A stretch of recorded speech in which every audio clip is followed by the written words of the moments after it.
start recording. We will start the Technical Advisory Committee meeting on June 23rd, 2022. We will start with introductions, which I will just read off and correct me if I get anything wrong here. We have Edie Takata from Roner Park,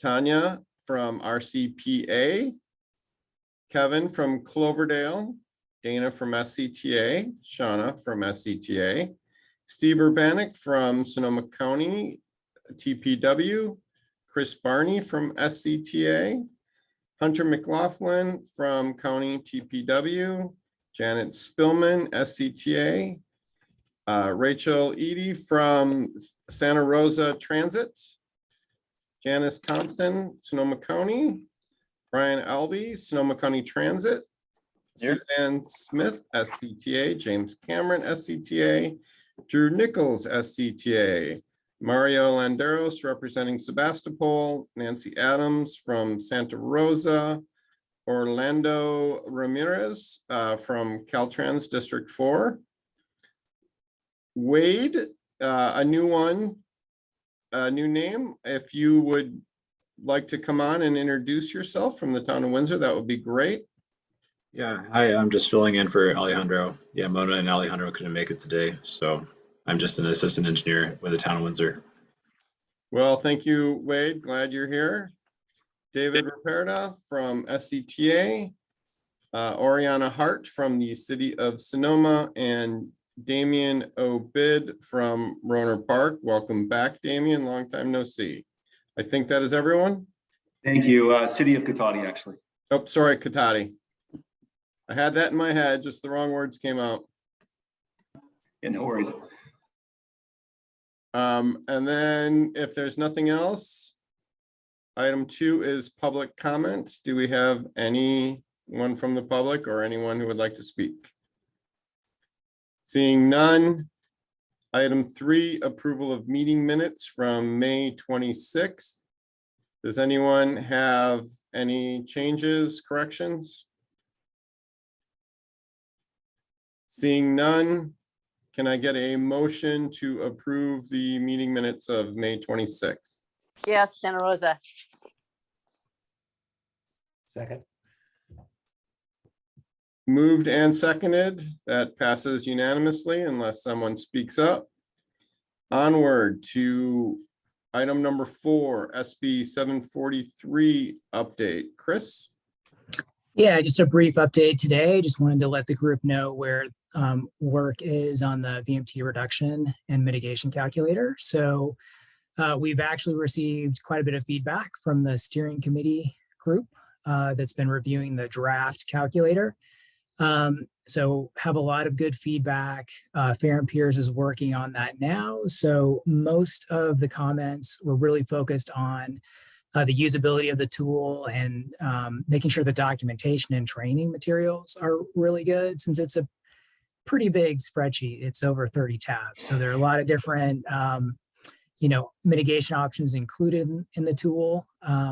So Fair and Peers is working on addressing those comments right now. And one thing we'll be including as well is a project worksheet that the project analyst or engineer can actually use before even opening the tool to determine, number one, if they need to use it, if there's any screening available that would be available for a project, and then getting all the information together in one spot before opening the tool. So right now we're working on that project worksheet, documentation, and addressing the comments received from the steering committee and making sure it's nice and polished for the final rollout. So right now we're shooting for hosting a training session after the July or August TAC meeting. So we'll make the call on that depending on how work is proceeding over the next couple of weeks, that first week in July. So look for an invitation for that tool rollout and training session that first week in July. So that's where we're at right now. And we will be recording that training session, and we'll have written documentation to accompany the tool as well. So we're almost there, a month or two, and we'll have the tool ready to use for projects. Thank you, Chris. Long time coming. A lot of hard work. Any questions from anyone for Chris? Seeing none. On to item 5.1 through 5.3, Shauna. So the first item is the invoicing and obligation status, which you get every month. And this is the last one that you will get for fiscal year 21-22. Next month, it will switch over to 22-23. And so if you are in red shown on this page, then we need action from you in some way, either by an invoice or a request for obligation.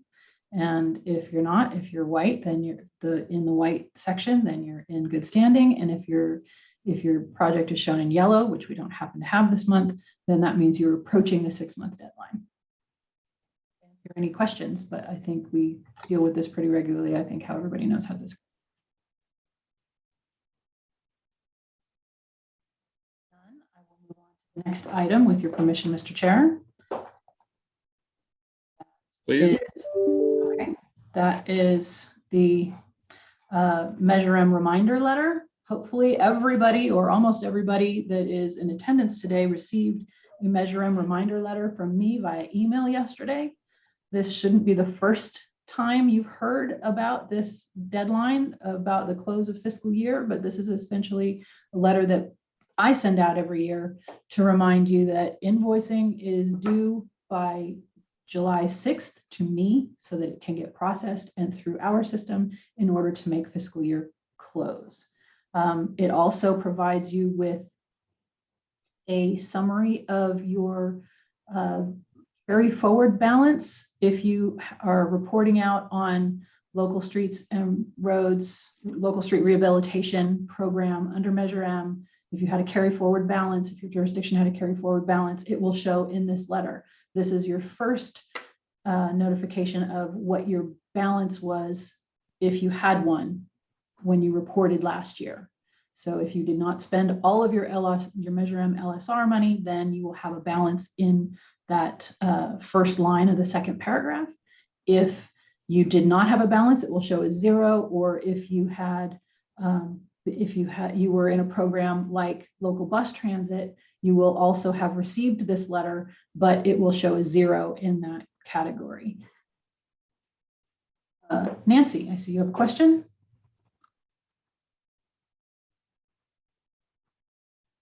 I'll wait till you're done. I just raised my hand so I didn't forget. Okay. And then All right. All right.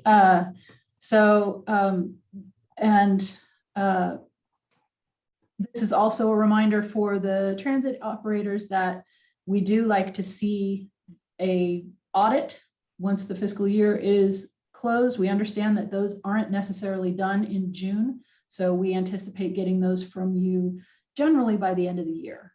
But we do, Measure M does require that you provide us the audit, and you usually have to do that for TDA 3 funding anyway, so it's not something that's onerous. It's just a matter of copying us when you get that audit material. That concludes that item, Mr. Chair, and I will move on to the next one. Is in fact, oh, unless you Nancy, you had a question. I did have a question. Yeah, I just want to clarify. So we also received, and maybe other jurisdictions did as well, that was something from Ms. Underwood. Is that the same letter, or so I just want to make sure that we're not missing something. No, it's a similar letter. It's not the same letter, but it is a similar letter alerting you to the idea that it is fiscal year close. Anybody who has invoicing needs to submit to us by the deadline.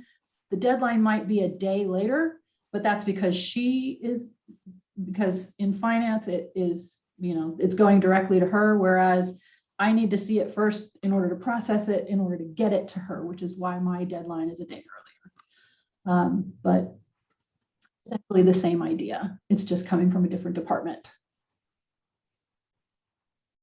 And You will also receive, if you have a Measure M project, not everybody has a Measure M project, some of you just get LSR funds, but if you have a Measure M project that has an open appropriation, then we will expect to see an annual reporting letter for each phase, each open appropriation. So we will provide you with another letter, generally in July or August, that tells you what your balance was when you reported last year. This is the information we reported to you last year. And then here's what we are expecting to see. This is what our records show. So if your records don't match, then that would be the time to contact us so that we can make sure that that reporting is accurate when you submit it to us by September 15th. Concludes that item. So I will move on to the next item unless there are other questions.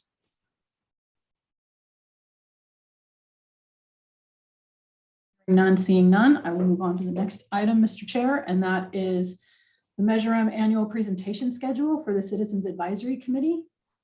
This is something else that we do at the beginning of every fiscal year, which is we lay out the schedule for the presentations to the Citizens Advisory Committee.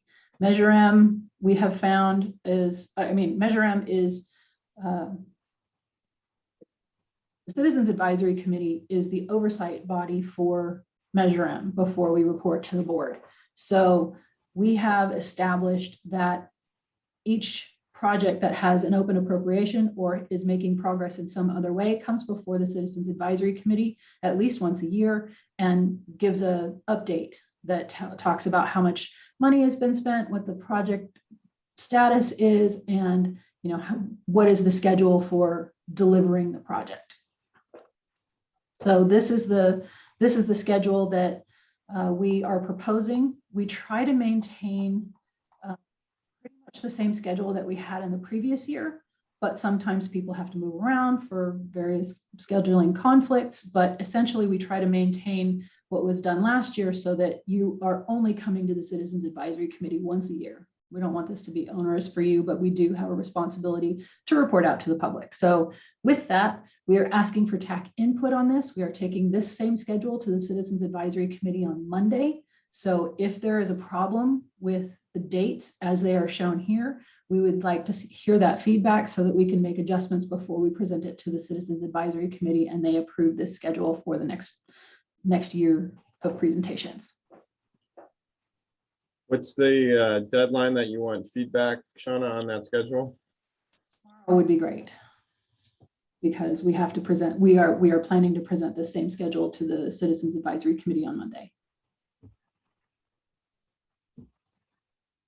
Yeah, I'll just follow up with Larry. Yeah, I'll need to check with our engineers, Shauna, to make sure they're available that March date.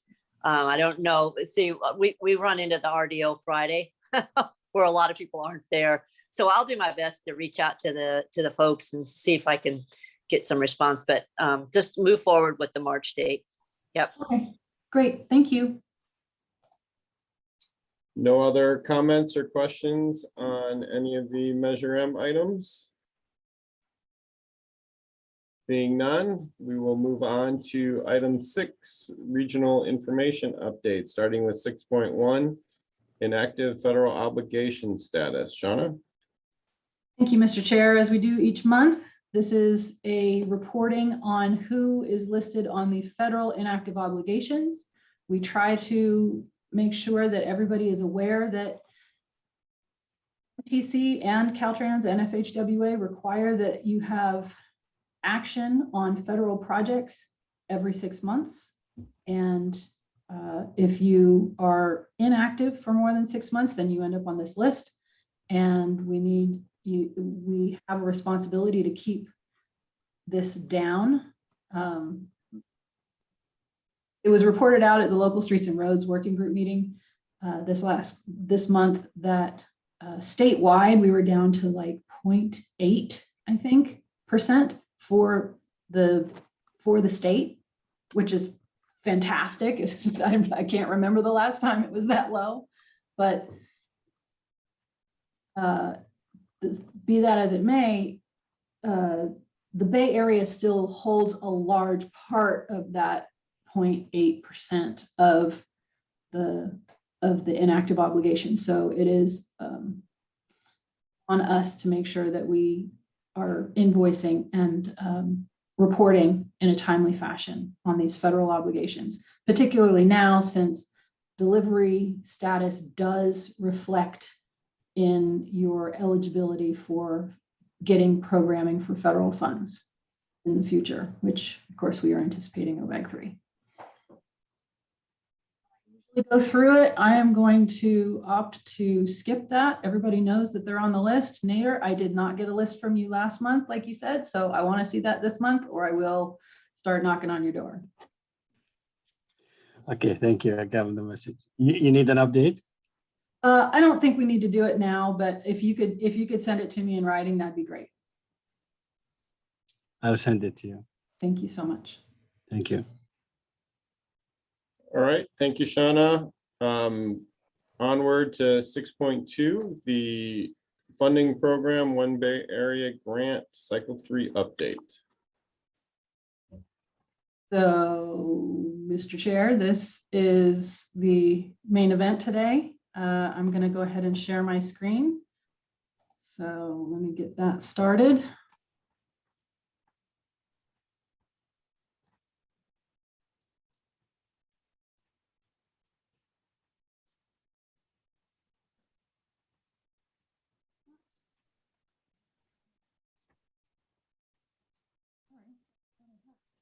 All windows. Apparently I have a lot open. There we go.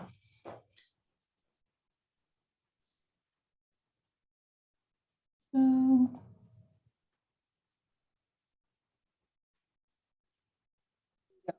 hopefully everybody can see my screen. Shauna, just on the display setting, we're seeing your other screen. Great, thank you. And remind me how I get that to switch. In the top left display setting, it's the center drop-down menu. I don't see your mouse.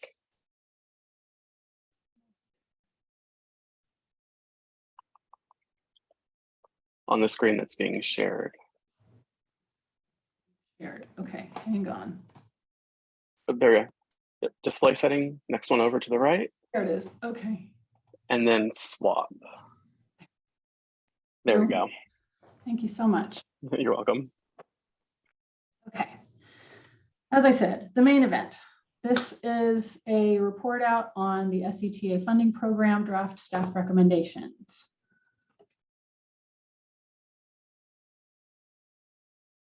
So as you all likely recall, SCTA started this process about a year ago with a call for the top 5 priority projects from each jurisdiction.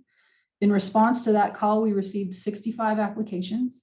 The total requested funds in those applications was more than $220 million for about $62.5 million of available funding. Also, given the timing of some of the funding sources, SCTA needed to program some of the projects early with State Transportation Improvement Program and Local Partnership Program funds. That money went to the 4 projects that are listed here on the screen.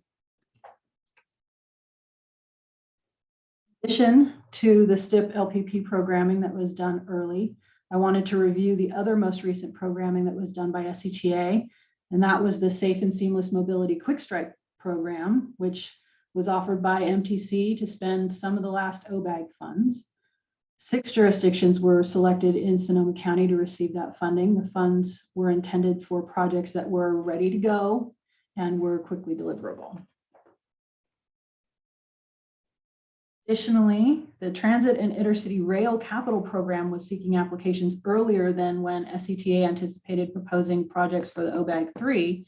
So SCTA partnered with the transit agencies to submit several of the projects that had been submitted for the funding program as a TIRCIP grant application, totaling more than $24 million. The awards are to be announced this month, but as of today, we haven't yet heard.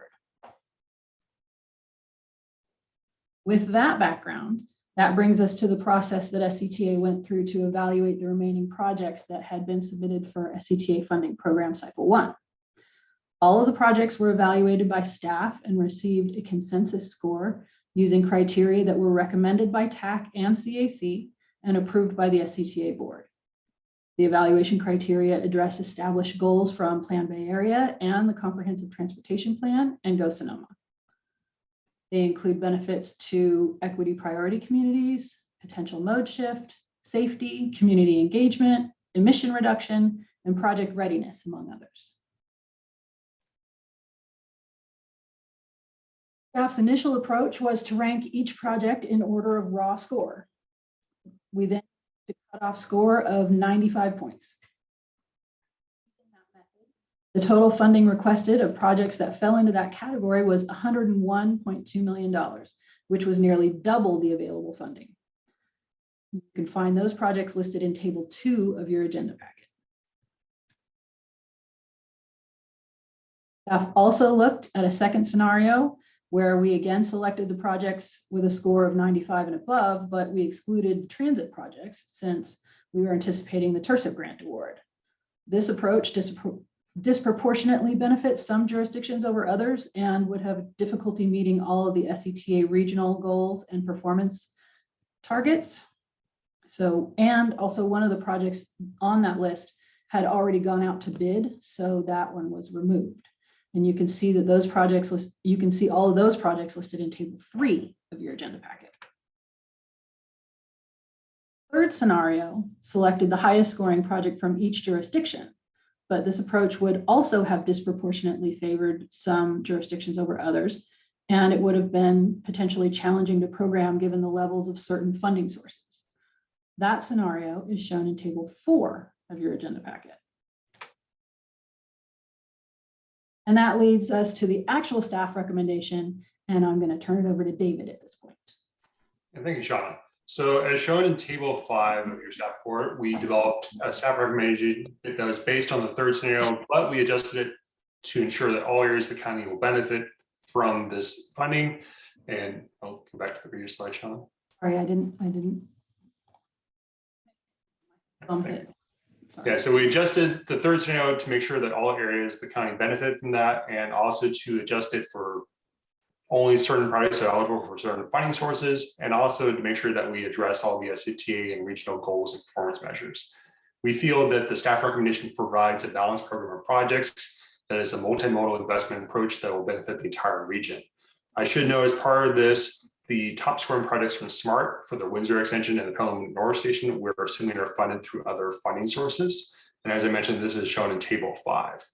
On the next slide, we also have a slightly modified staff recommendation in case the TIRSIP grant is not awarded. This is very similar to the staff recommendation in Table 5, but as shown in Table 6, it includes the highest scoring zero emission bus replacement projects for the transit operators. And to accommodate that, we had to drop 2 pavement projects, one in the town of Windsor and one in the city of Santa Rosa, and also a transit expansion project in the city of Petaluma. So those are shown in Table 6. And I'll turn back over to Sean and close this out. Oh, and real quick, we have 2 tables that are summarizing all the projects.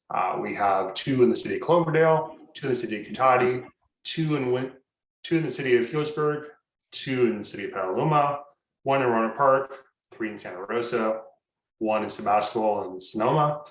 We have 6 different projects for Sonoma County TBW or regional parks, 2 in the town of Windsor, the transit expansion project I mentioned earlier for the city of Petaluma, and 1 smart pathway project. And on the next slide, we have the modified recommendation that shows without the TIRSIP. And I think this is not the right slide, Shauna. I just moved it. This is without TIRSIP. I think this is not the updated slide, but anyways, the Table 6 in your staff report shows the actual recommendations of those. So I'll turn it back over to Shauna now. Thank you, David. Sorry about that. So staff is requesting feedback from the TAC on the draft recommendations. We do want to note that the recommendations may change between now and the final programming, depending on the TIRSIP outcome.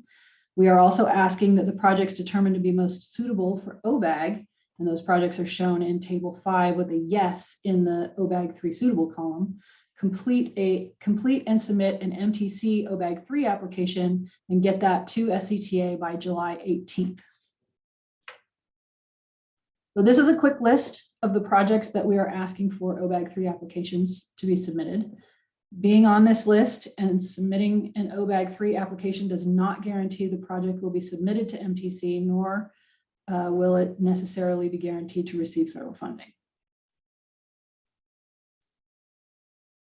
So review the schedule as it stands today. We are bringing the staff recommendations to TAC today and Transit TAC, and then CAC on Monday. And then also in early July, it will go before the CAAC, which is the Climate Action Advisory Committee, and the Countywide Bicycle and Pedestrian Advisory Committee. And then it will, the draft program recommendations will go to the board in July. That's on July 11th. Then after all that feedback and including all of the public engagement that we need to do, we will incorporate all of the feedback that we receive and then synthesize and summarize that and bring it back with a final draft recommendation to all the committees in August. And the final draft recommendations will go to the board in September. And following approval of the final draft funding program, we will submit OBAG 3 recommendations to MTC by September 30th. And then between the months of October and December, MTC will do their deliberations where they evaluate all of the projects and then they score them, and then they will determine whether or not they're going to fund our projects. We've been given a target, which is not a guarantee, and we've been told that we can submit about 100% of that target so that we can have adjustments and they have the ability to select the best projects to move forward.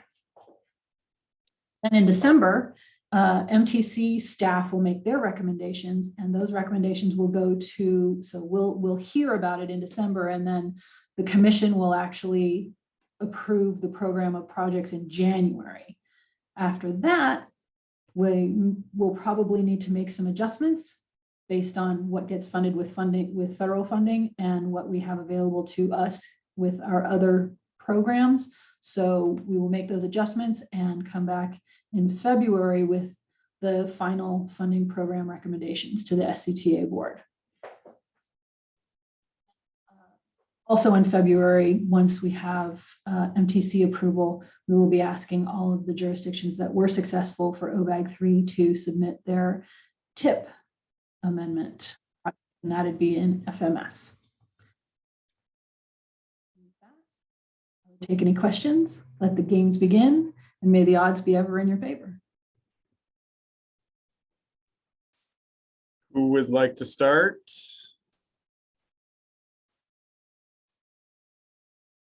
Joanne. Why not? Thank you for all your hard work. It looks like it was a super fun exercise. I'm curious about, and hopefully the TIRCP application proves very successful. We're excited about that partnership. I'm curious, for the Smart Pathway project, I think, had internal discussions about a abbreviated scope associated with that recommendation. So I'm wondering how I should proceed, because you said we're on the list to fill out for the OBAG application. Is that correct? Correct. So Joanne, we are assuming that we would be using the reduced scope that you had submitted to us. We just showed for consistency purposes the original limits in our staff recommendation table. But yes, we are assuming for your project there would be reduced limits, and also for the county TPW's Mirabelle Avenue Phase 2 project, we're also partially funding that project, and we assume that it would be a reduced scope of that project as well. Okay, thank you. So the paperwork we fill out going forward will be the reduced version. Is that correct? Yeah. Okay, thank you.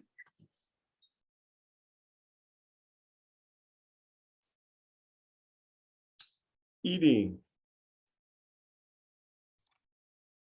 Okay, I'm sure other people have this question. For the OBAG for the OBAG nominated projects, what happens if MTC decides not to fund those projects? What you probably already thought about. Do they just go back in the hopper? Do they bump out other projects and go Sonoma? Go ahead, David. So at this point, staff has not made a determination on what we'll do. We will be coming back to the board in February once MTC makes the decisions with the final recommendations. So there may be some adjustments after they make their OBAG determinations on what projects get funded from what funding sources.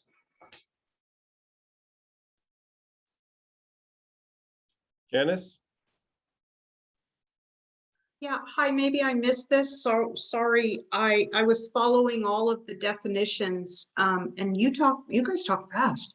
So the staff recommendation table, what is the definition of that? Like I was following, you took out transit and you got to something, and then you took out and you did one per district and But then we jumped to staff recommendation, and I may have missed what's the definition of that? What went into that?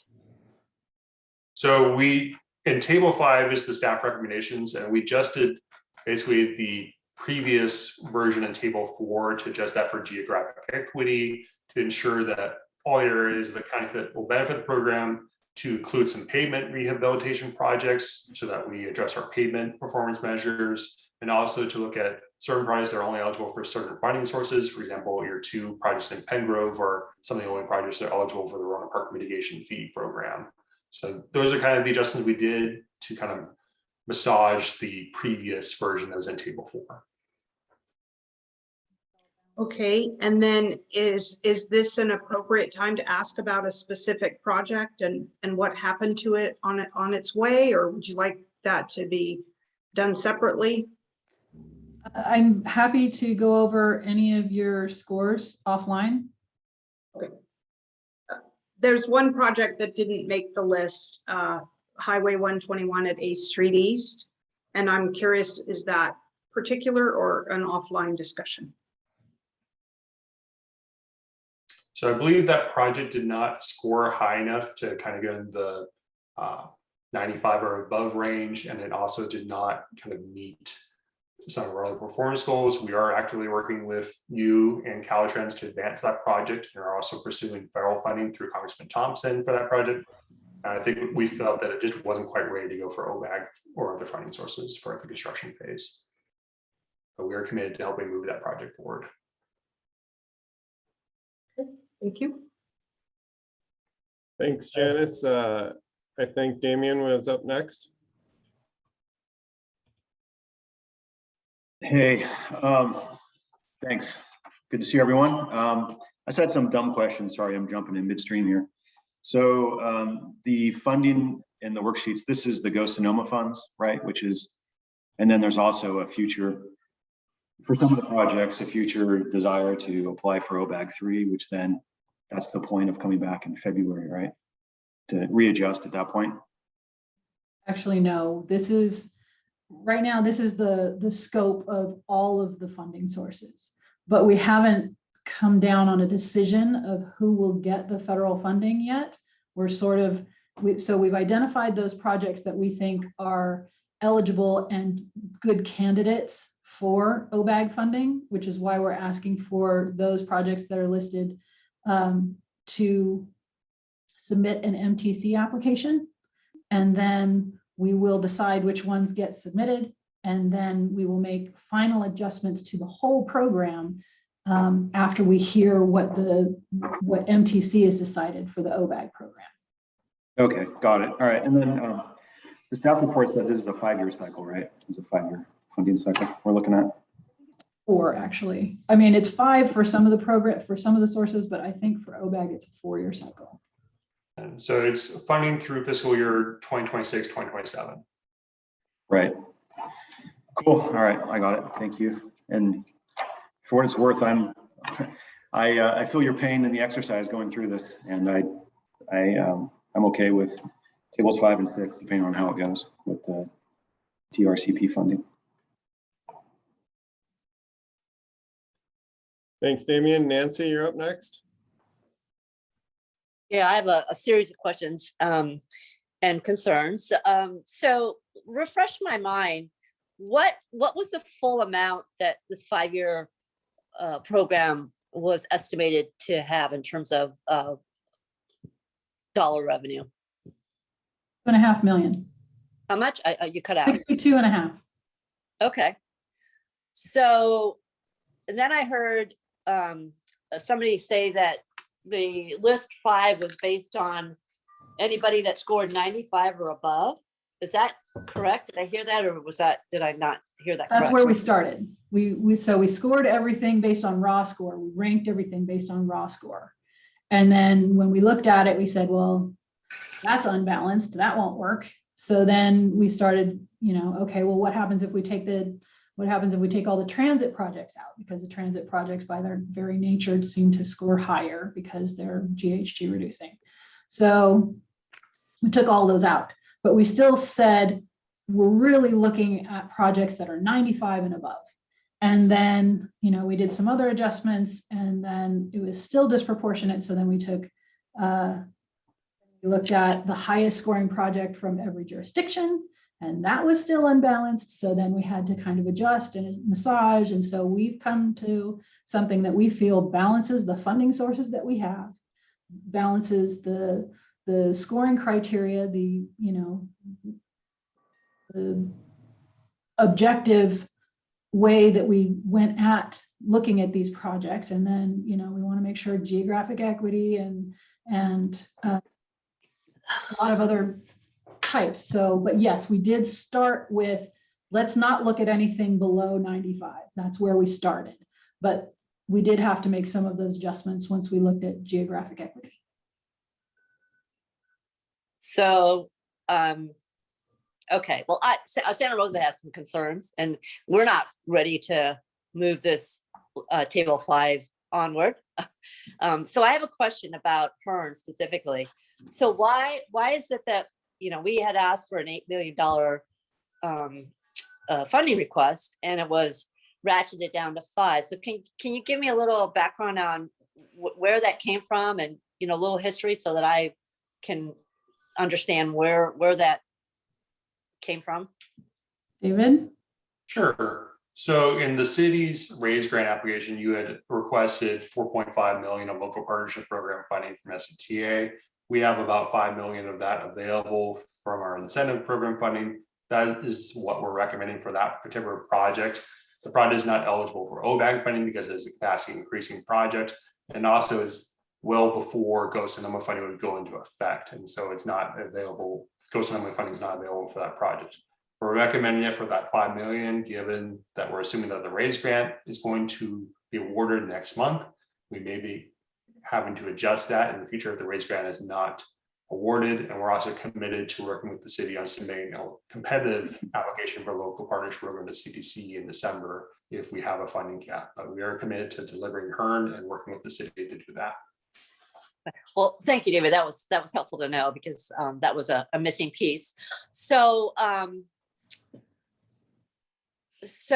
yeah, and I guess I wonder about the eligibility for OBAG, and that could be another offline conversation.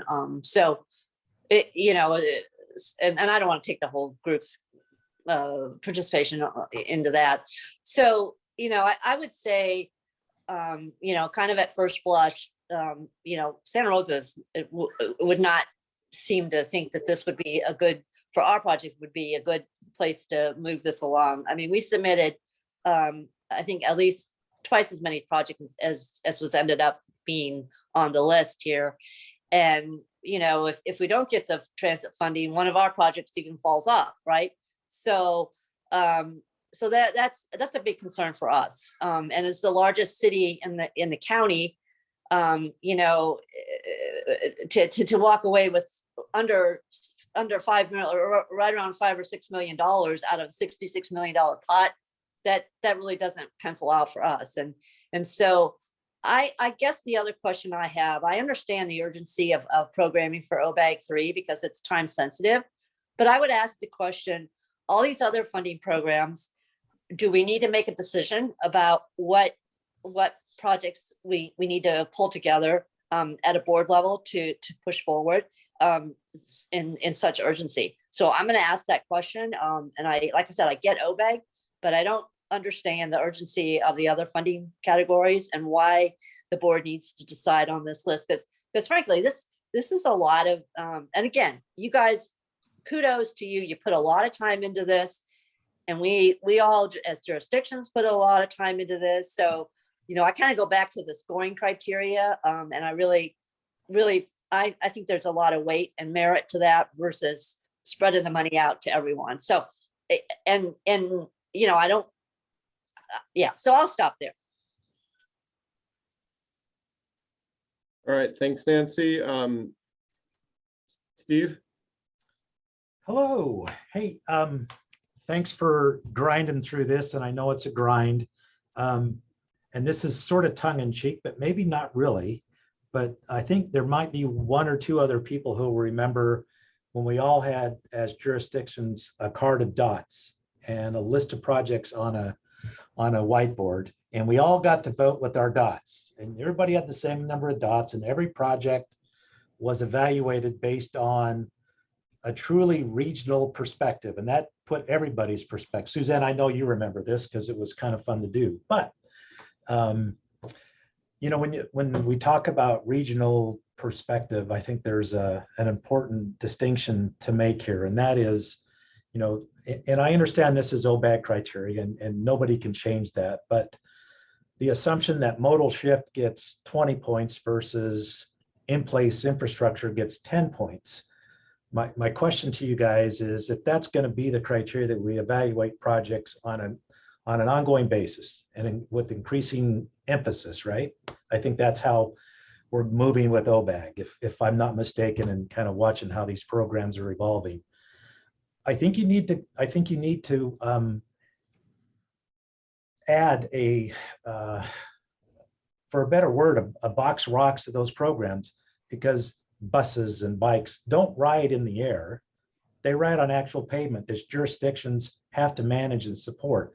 So all that right of way and all that asphalt and all that sidewalk and all those signals and the drainage features, and all that stuff has to be there for the buses to become electrified, for the bike paths to be added. And I think some of these programs unfortunately ignore that simple fact. And I think, somehow you're going to have to hang a fix it first component to transit projects, to bicycle projects, to whatever new criteria OBAG comes up with. I mean, and there will be new criteria that we don't understand, but the in-place infrastructure is what everything hangs on. And if we don't manage that in-place infrastructure, I don't care how pretty your buses are, if you keep knocking wheels off the darn things, they're never going to operate. So that's all I'm going to say. Oh, one more question for you, Shauna.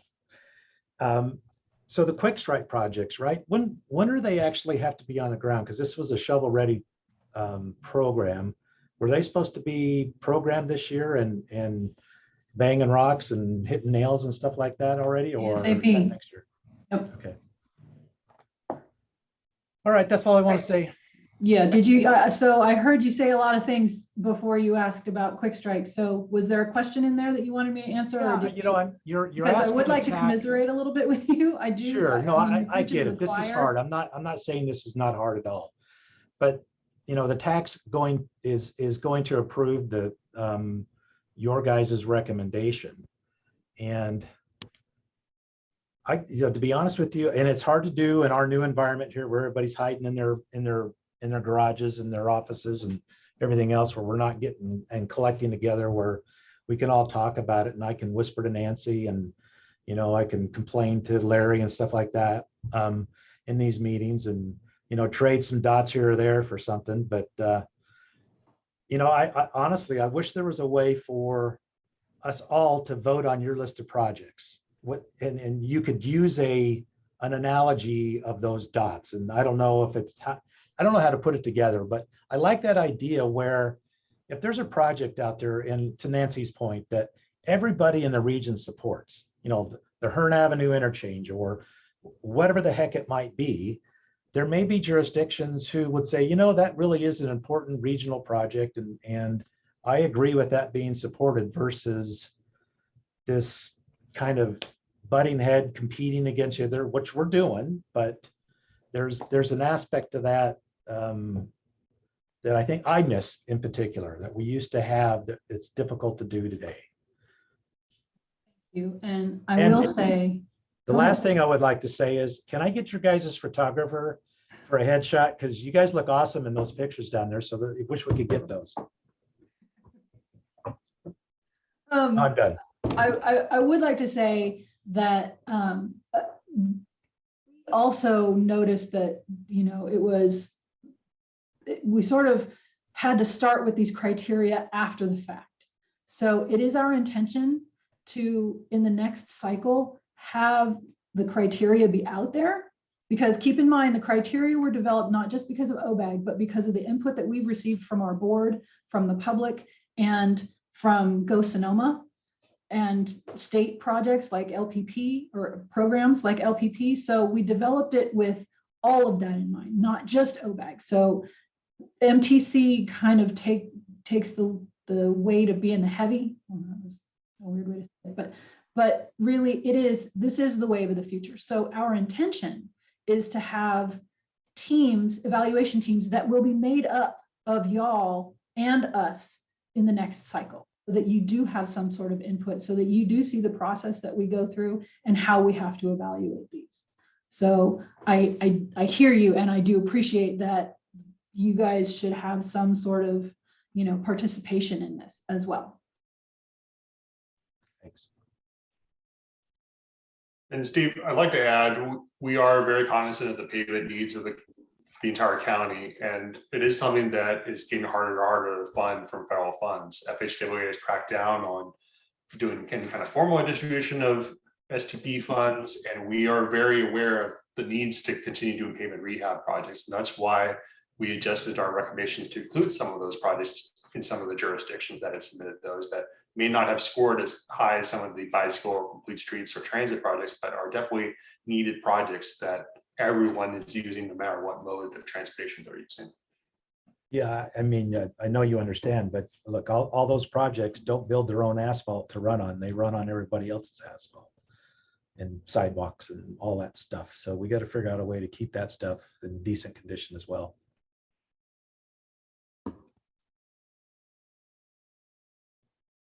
All right, thanks, Steve. I think we all agree on the pavement issue, and that just isn't where the funding's going these days. Nancy? Yeah, I'd totally support Steve on the pavement. I actually brought this up at the local streets and roads meeting, I think it was, or somewhere anyway. So Steve, I remember those dots. It was a fun exercise. So I think you're onto something here. You know, I feel like these funding programs are becoming so prescribed, and it's just so challenging to try to wedge things into things. And it's, you know, first it was capacity increasing projects. They kind of wedged those out, and now it's pavement. So I'm just really sensitive to that. And you know, if there's a way that we can figure out how to think outside the box on that for us as a county and really recognize all of our needs for all different modes, that would be great.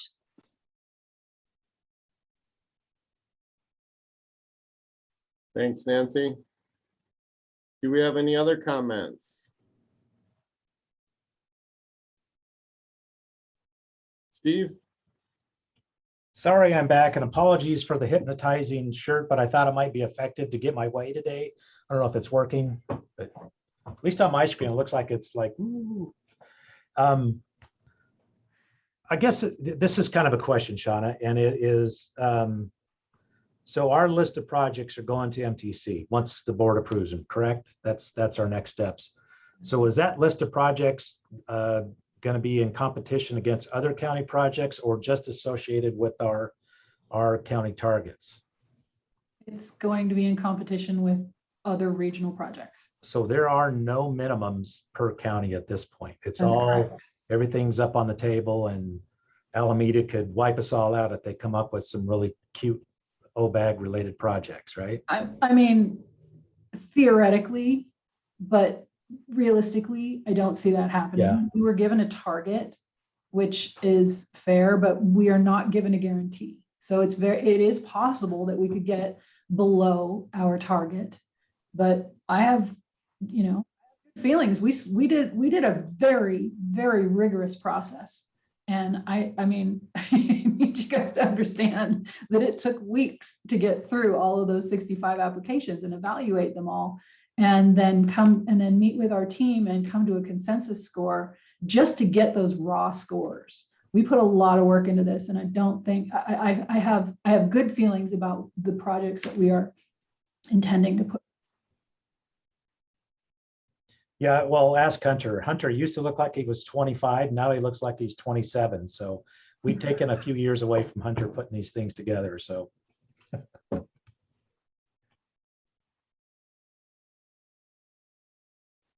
Edie? Well, since I know you guys did a lot of work on these, and you did calcs, like emissions calcs for all of these. So since you did the work, can I have them? Yes, I'm happy to provide scores to anybody who wants them. And I'll be happy to do a debrief with you if you want to. Yeah, I'm surprised about a couple of our complete streets projects. But yeah, to the extent that it sheds any light to us about what it is and why we scored the way they did, and whether we need to, for something else like TFCA, do we need to chop some things off, focus on all of that stuff. Seeing the scores will help us. Thanks. Sure.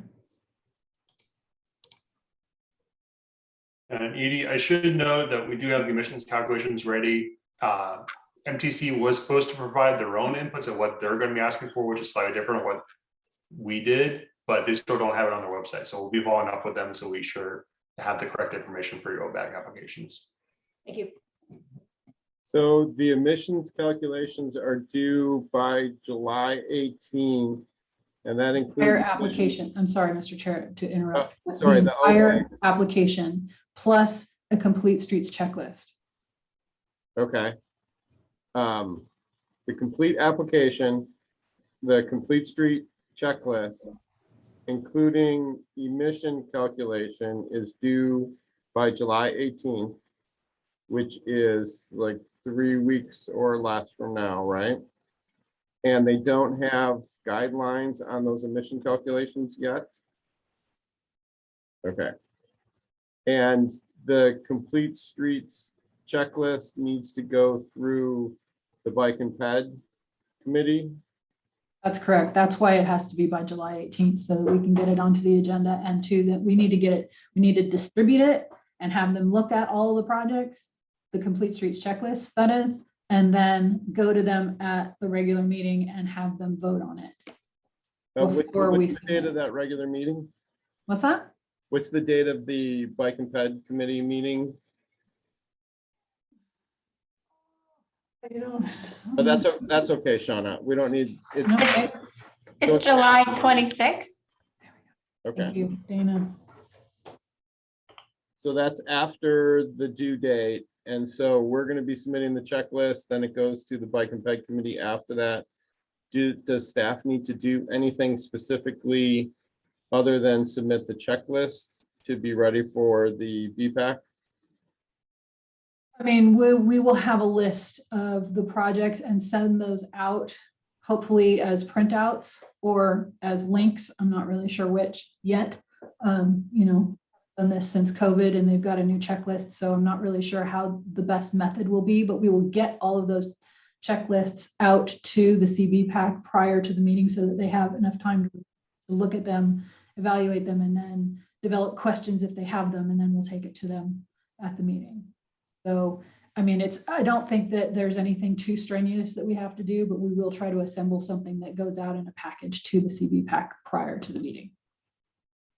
Okay, I'm just trying to get it all straight so that no one's missing anything and missing out because they didn't get Bike and Ped approval before some due date.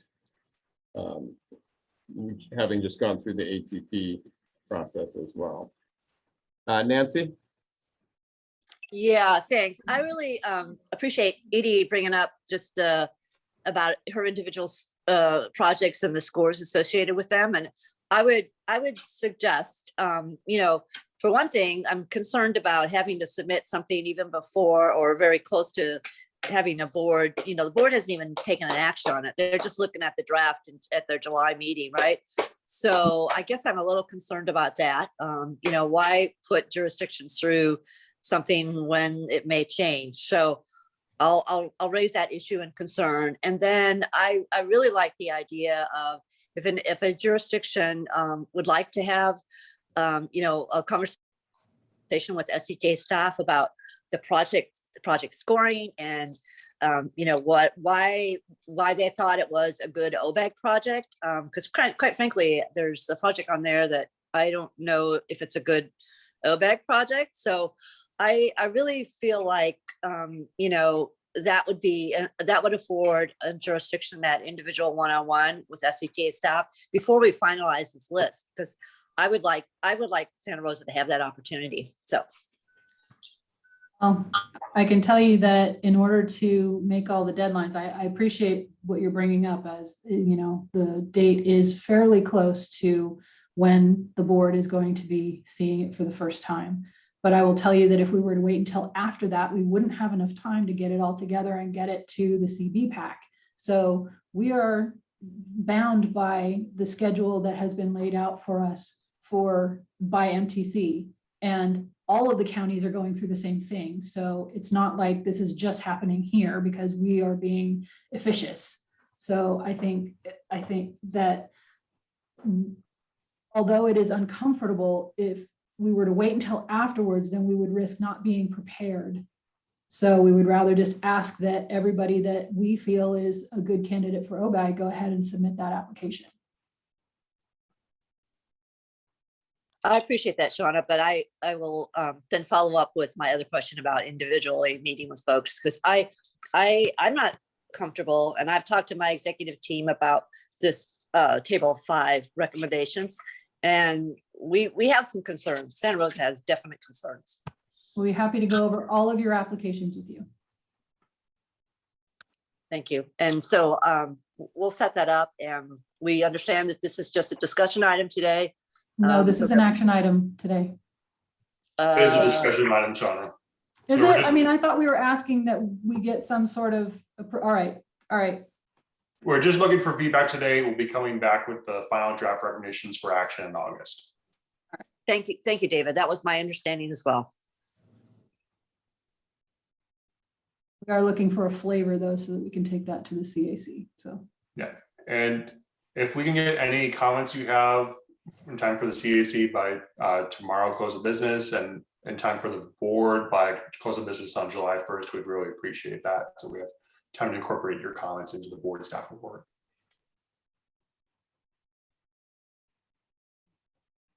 Okay, is there anyone else who would like to give a little flavor?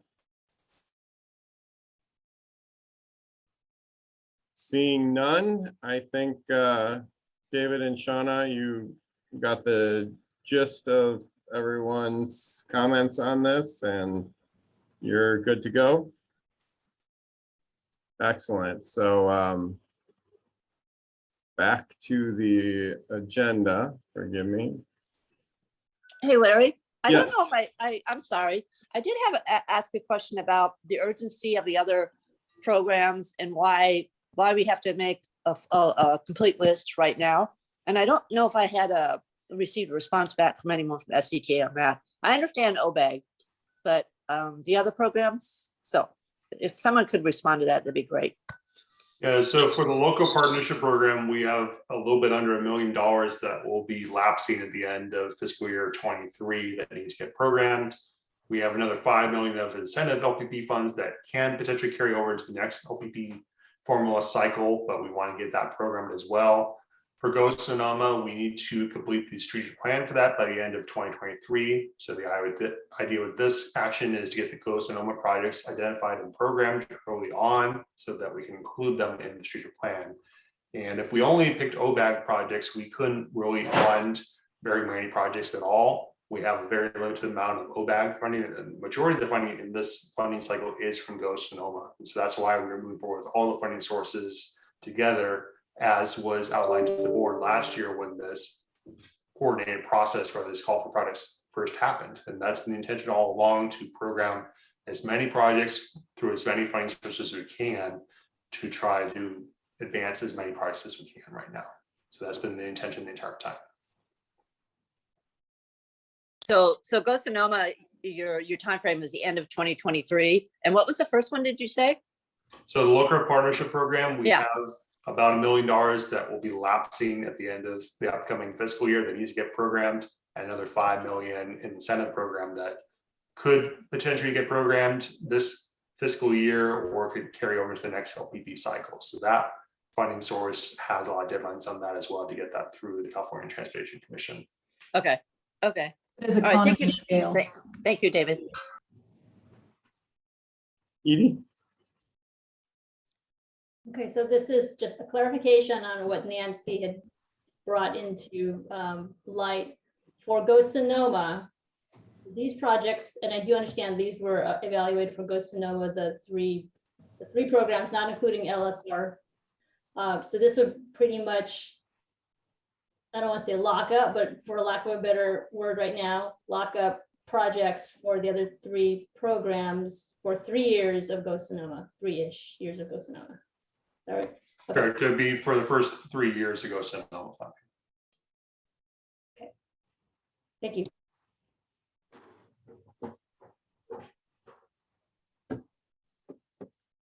Okay, any other comments?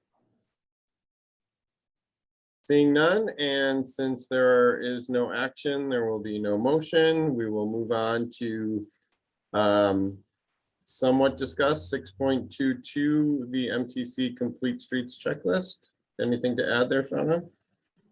Just there for your reference, because it is something that we are requesting as part of this funding plan process. And this is For those projects that were listed. And this is a new checklist or a recently updated checklist. That's correct, which is why there's a link there. Okay. On to 6.3, the local streets and roads and PDOG agenda.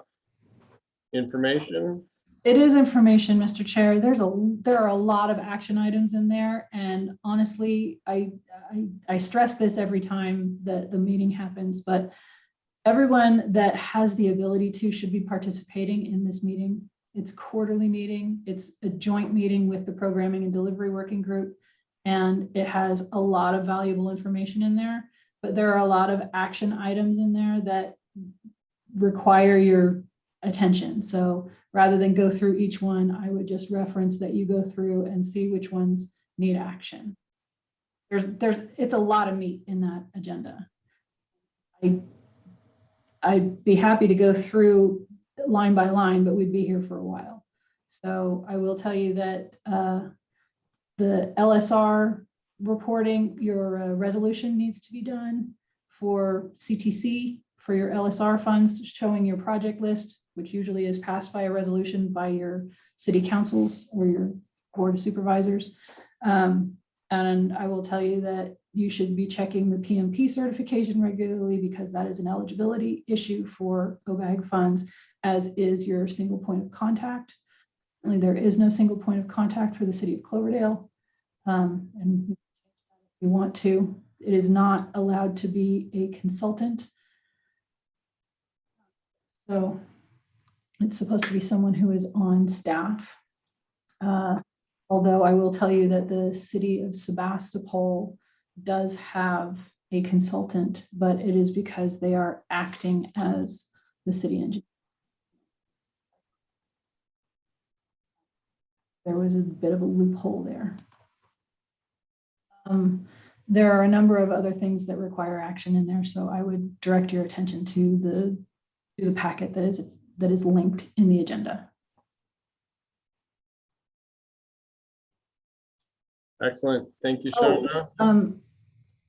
One thing I probably should bring up specifically is there is a draft annual obligation plan. As we do every year, the MTC brings us the federal annual obligation plan. So if you had funding in this fiscal year that hasn't yet been obligated, it has been carried forward to next year's annual obligation plan. Once that becomes funded, it will come off of that list. However, if you are listed in the draft annual obligation plan, you must confirm that you intend to obligate those funds in that fiscal year. Not you need to communicate with MTC and determine whether or not those funds can be moved. Many of the funds, as we are coming to the end of the last OBAG cycle, cannot be moved. We are up against the deadline for obligation, the quick strike projects in particular. But please do review anything that is listed on the annual obligation plan and confirm with both myself and MTC staff whether or not you will obligate those funds in the next fiscal year.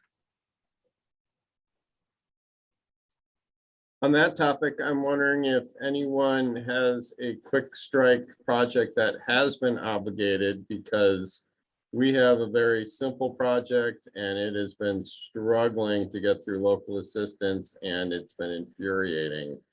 So I'm wondering if, has anyone been through yet? No. Okay. It's been a struggle. Joanne?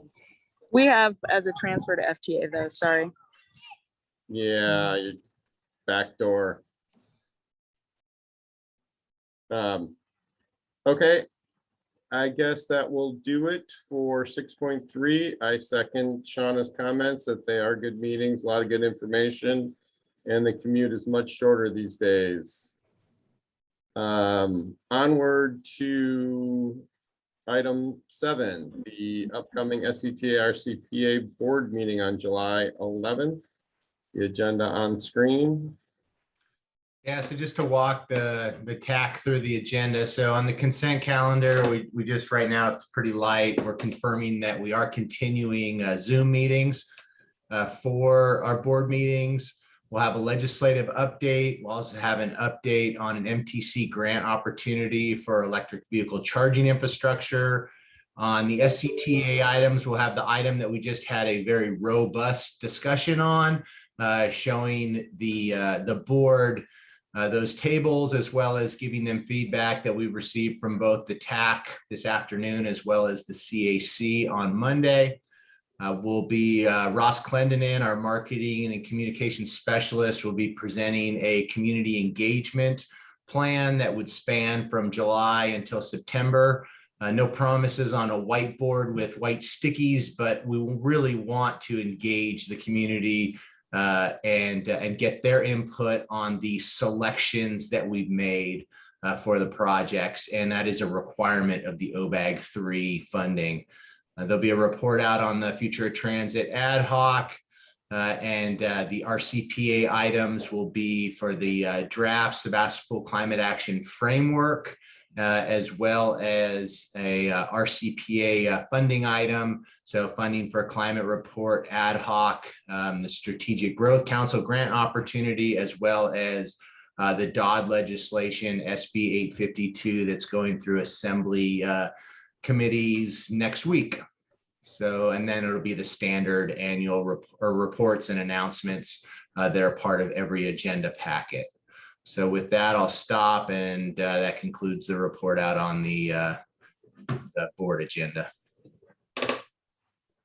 Thank you, James. Joanne, your hand is up. Is that an old hand? No, it's a fresh hand. I just had a comment. I don't know if the board packet has gone out, James, but it might be to minimize confusion on the recommendation for the Smart Pathway project. Might be better to show the reduced scope instead of the larger project, but it's just a suggestion. Otherwise, we might be answering lots of confused questions. Yeah, Joanne, thanks for that. We'll add a note in the staff report on what projects we're partially funding for reduced project scope and limits. And so we'll make that clear in the staff report. Thank you. Hey, Joanne, it's Nancy. Is that the path from Guerneville Station North to the airport? It's a portion of it. It's So the airport. Go ahead. Go ahead. Could you tell me what it is now that? Yeah, it's airport to San Miguel. Oh, okay. Thank you.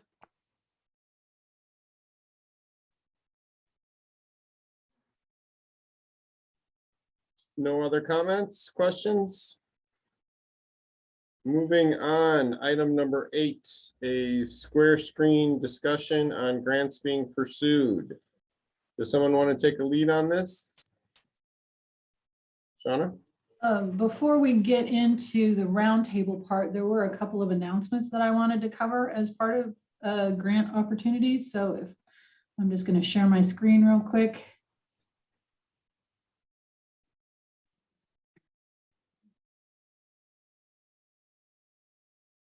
Pull it up first. Sorry, I thought the first would be the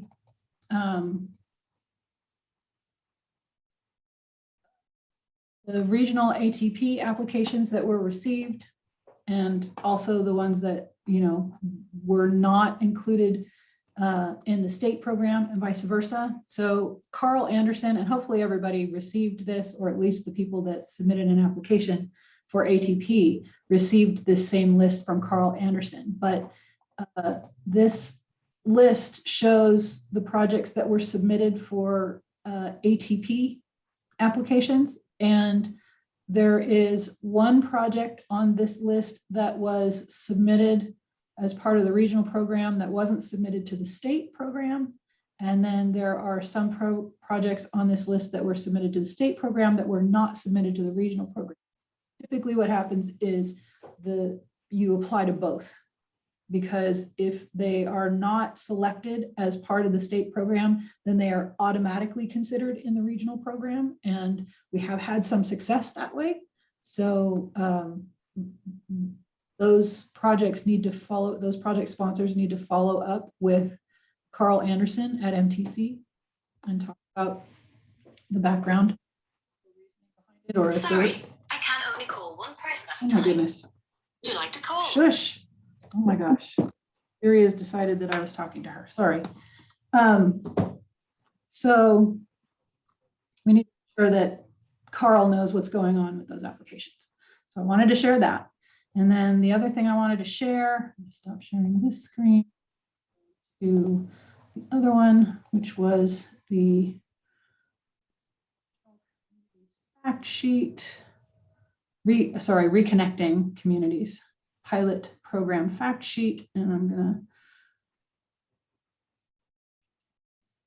well, let's see.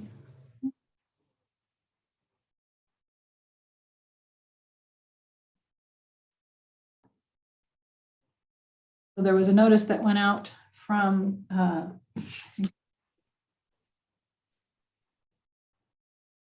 Bobby Lou, and that was a notice of funding opportunity for the Federal Reconnecting Communities pilot program. So I wanted to make sure that everybody saw this and was aware of it. So those applications are to be sent in by June 30th. If you have any questions or needed or contact Bobby Lou. Hopefully everybody got that. And with that, Mr. Chair, I would hand it back to you for a roundtable discussion of grants that everybody has been applying for. We just kind of want to get a flavor of who's asking for what these days. Okay, thank you. I guess I'll start. As you could see from the first screen, City of Healdsburg applied for a pretty large ATP grant, which we failed by 1 point last round. So we did everything we can to get 1 more point.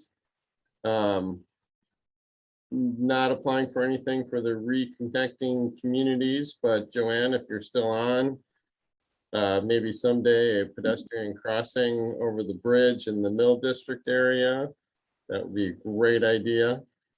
And I'm also curious to see if people are applying for the Safe Streets for All grant. As I think many of you know, there's been some webinars or training sessions recently. Anyone have anything they want to share? I do, Mr. Chair. It's Janet, SCTA. I attended the webinars, and I really think there's a great opportunity to implement parts of the Vision Zero action plan and your local road safety plans. And I think that we can do it as a group. So I'd like to set up a meeting to do that once I talk to our programming and projects people as well, and see what we can do together. Thanks, Janet. Personally, I think that's a great idea. I don't know if we haven't fully looked into it to decide whether or not Healdsburg will apply for that Safe Streets for All. We don't have a lot of bad traffic injuries or deaths here, luckily, so we often don't score very well, but we would certainly be interested in the group application. Mario? Yeah, hi there, everyone.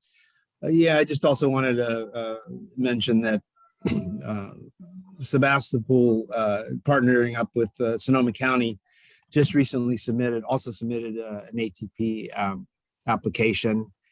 Our big success was that we were able to actually submit it. Had a little bit of issues trying to get it in, but that went in. It's the project is some improvements on Regal Road, what is it, the Mill Station Road, and taking it up to Bodega Avenue, doing a little bit of widening, adding some bike lanes on Regal Road. I believe there's also sidewalk gap closures, whatnot. It's estimated at it's approximately $9 million. I didn't have that figure off the top of my head, but at least we got our application in. So this project had previously been submitted, or an application had been previously done in the 2018 round, and similar to Larry's experience, it fell a few points short, and so we're hoping for a little better luck beefing it up with good input that we got from the administrators of the grant. So that's where we're at. Thanks. Thanks, Mario. I wish you well, and may you be 1 point under me. We'll see you at the finish line. Anyone else? Yeah, Larry, good luck to you guys on the ATP. It's a magical process. And I think Santa Rosa is considering the safe streets for all, but we probably would do that independent.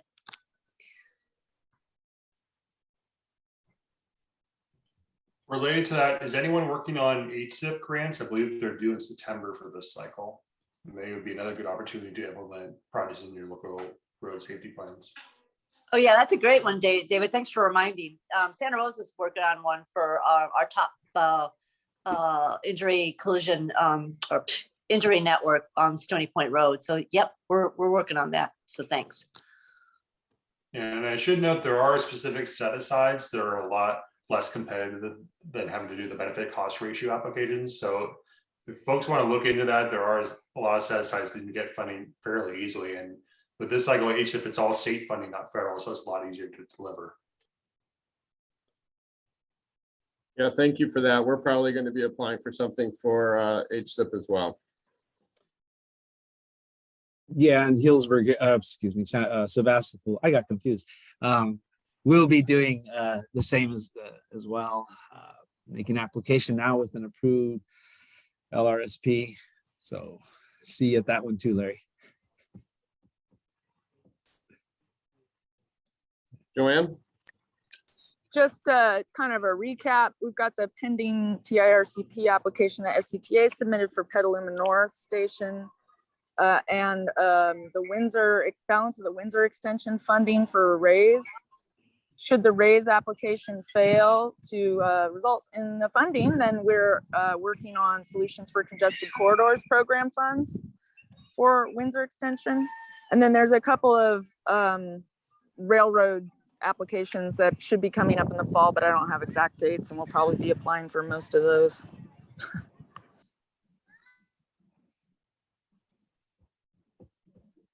James? Yeah, I mean, so I really appreciate this roundtable discussion, and as more and more grants come around, I'd like to continue this item at the TAC and just be sharing. And keep in mind, like, SCTA wants to help with this stuff. So if you're going after this funding, and need a letter of support, you know, especially if it's something on the list that was an unfunded project or something within our CTP, we want to get you that letter of support that's going to say SCTA, RCPA at the top, and bring as much of these competitive regional, state, and federal pots to our county as possible. So just wanted to let you know about the letters of support, and you know, thank you all for sharing. Thanks, James. I do have one question for Janet or anyone else who was looking at the Safe Streets for All. The self-certification of your action plan, are we generally finding that the local road safety plan qualifies? Just for the self-certification? Yes, because you have to have an action plan to apply for the implementation grants. And I haven't gone through that or had anyone go through that process yet. And I'm just wondering, I'm assuming it does. Well, the action plan does cover Healdsburg. Which action plan? Your Vision Zero action plan? That's right. And that's what they were talking about in the webinar. But there's a self-certification to make sure that your Vision Zero plan meets their requirements as an action plan, and you've gone through that already? No, I haven't completed that. Okay. But I feel strongly that it will pass that test, that eligibility requirement. Good, good. Thank you.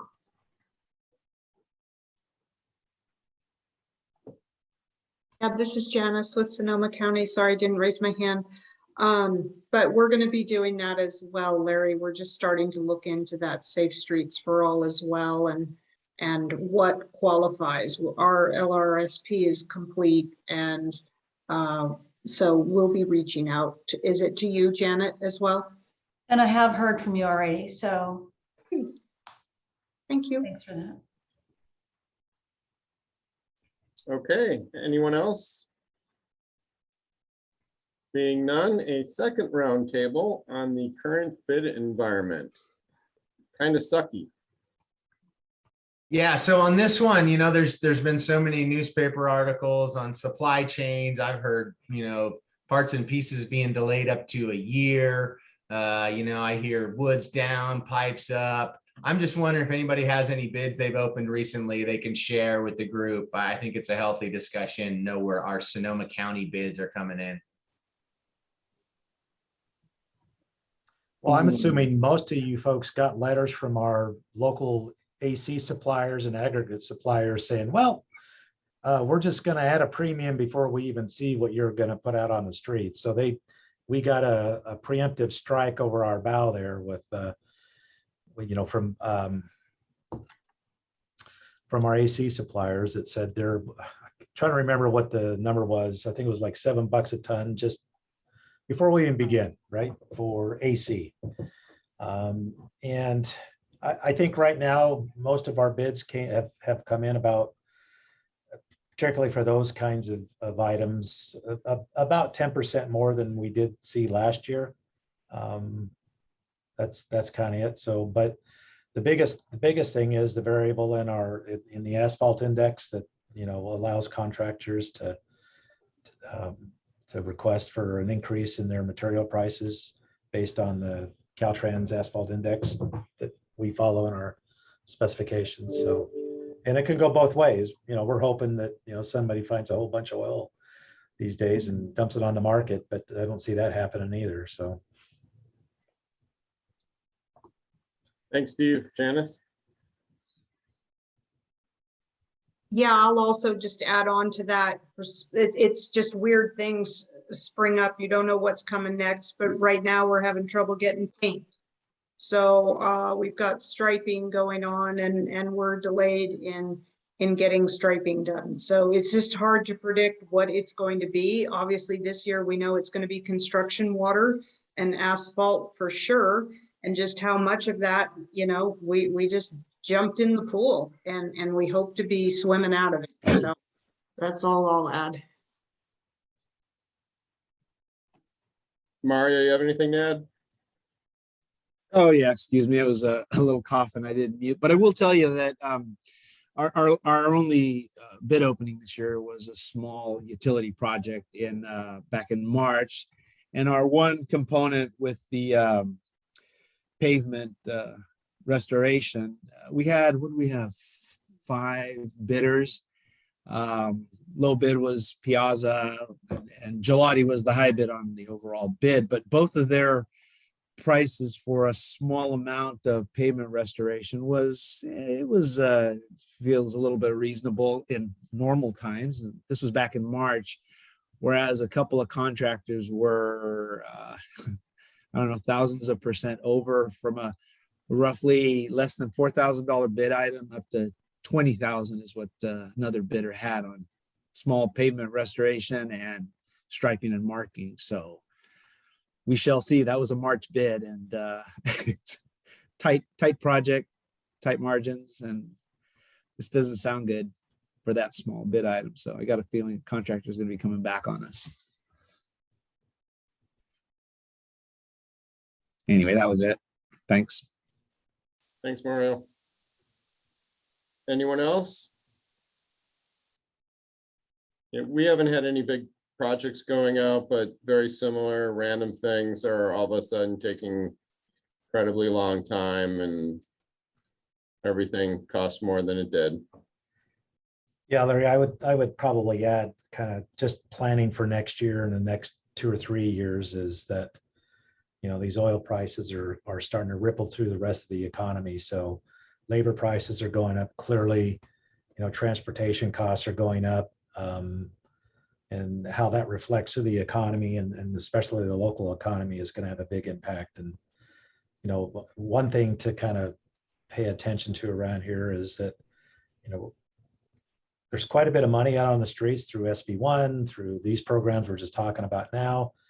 You know, we're stretching material suppliers pretty thin these days, and with, you know, and Janice touched on water is a big issue right now, and that has been a significant issue for our contractors negotiating water contracts with local suppliers. So we've had to pay attention to that in our specs, and alert the contracting community that they, you know, we understand you have an issue, but still your obligation. Vanessa? So yeah, fussy, I guess is the best way to put it, and more expensive. Hi, thanks. I forgot we did have one large project we did in April. It was East Katati, for FDR on East Katati, and we did get much higher pricing on asphalts, and green bike striping. That stuff they said is going to be delivered a year from after the project is done, basically. So they've ordered it now, but I'm happy to share those estimates. We did get, you know, 6 bidders on the project, but even the lowest bidder was, you know, like $300,000 more on $1 million project, so than our engineer's estimate. So actually, I'm happy to share that if you want to see kind of forecasts for this summer. If anybody's bidding large projects, I can send our bid tab summary to everyone. Yeah, I'd like it, Vanessa. Vanessa, if you just send it to Drew, who invites you to this meeting, we can send it out to the group. I think the majority of us here like to see a good bid tab, especially if it has a column with the engineer's estimate. It's always helpful to keep your finger on the pulse of that stuff. Happy to. Yeah, James, you guys can go to our TPW's website, and we post all the bid tabs and all the bidders for our projects. So if you're interested in the last couple of years, what we're getting, most of our projects are, at least our big asphalt projects, are between 17 and $18 million right now. So we've just had a couple of them go out. So they'll be a little different than some of the smaller jobs, but you know, that's kind of what we're seeing transfer through these projects, is kind of that percentage increase that I talked about before. Great. I'll pull that link and share it with Drew. He can include it when he sends out the Roner Park information. Thanks, Steve.